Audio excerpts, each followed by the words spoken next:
All right, so tonight is a really special evening because we are hosting a Triclinium Meal. This is a part of our cultural backgrounds of the Bible class, and we've transformed our main dining room into a triclinium setup. You'll notice in the descriptions in the Bible of Jesus and his disciples at the Last Supper, it says that they were reclining at the table. And I think it's easy for us in our modern context to just skip over that word. But in that word, the setting of their meal is revealed to be this triclinium meal where you lay on your left side and you're leaning on the chest of the person next to you. And Dr. Wright is going to share with us the story of the Last Supper. And when you take the information that the four Gospels leave us about this Last Supper, we can kind of piece together where different disciples were sitting, where Jesus was sitting, and what this means. And so I have to don a toga right now, get ready to enter back into the world of the first century.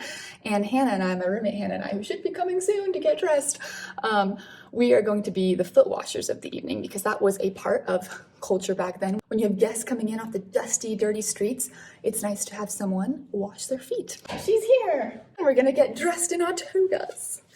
And I got leaves for our hair. We're at the Triclinium Meal.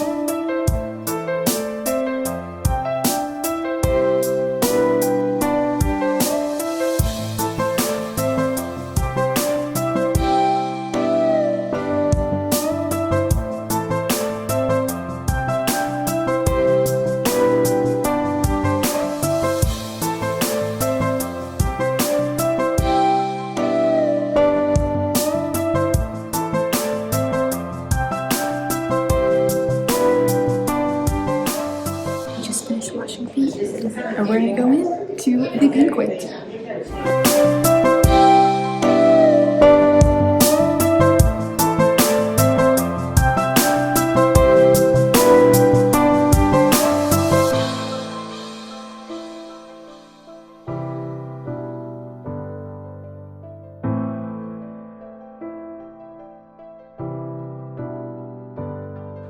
I can see some of you have traveled a long way from distant lands with strange clothing customs, from the far east or far to the west.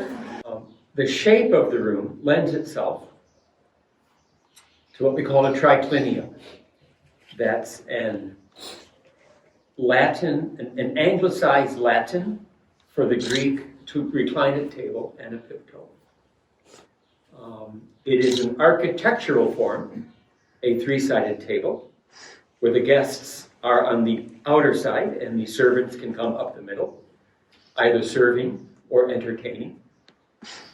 Perhaps you recall one banquet where Herod Antipas, son of Herod the Great, was reclining at table for his birthday party, and there were certain members of his entourage dancing up and down the middle and coming in with various cups of meat.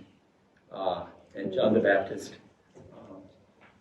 part of him showed up for that meal. Jesus not only came to a meal where the disciples would come together and be once again molded into a community, but one that had very deep connection to their own past and anticipated events that would happen within just a few hours.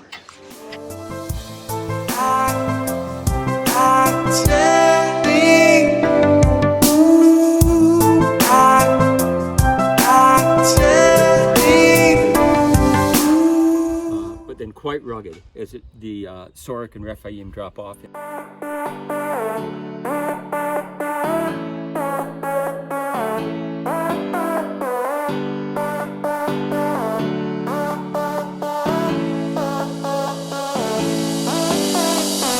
We leave Israel in 2 days, and for one of our days off, we are hunting tumuli with Dr. Wright and Chandler. So what is a tumuli, you ask? Well, we're trying to figure out the same thing. So basically what we've figured out so far is that there are these mounds. They're not burial mounds, but they're memorial mounds. And they're mentioned in the book of Chronicles, not Kings, but Chronicles. And it was this like mound of rocks where spices would be burned to honor the Judahite kings, not the Israel kings, but the kings of Judah. And what's really interesting is that there are 21 kings of Judah, if you count them up, and there are only 19 of these mounds that have been discovered. There are 2 places in Chronicles where it mentions kings, not 2 different kings who don't get one of these memorial mounds. So it's very interesting that we only find 19 of these tumuli.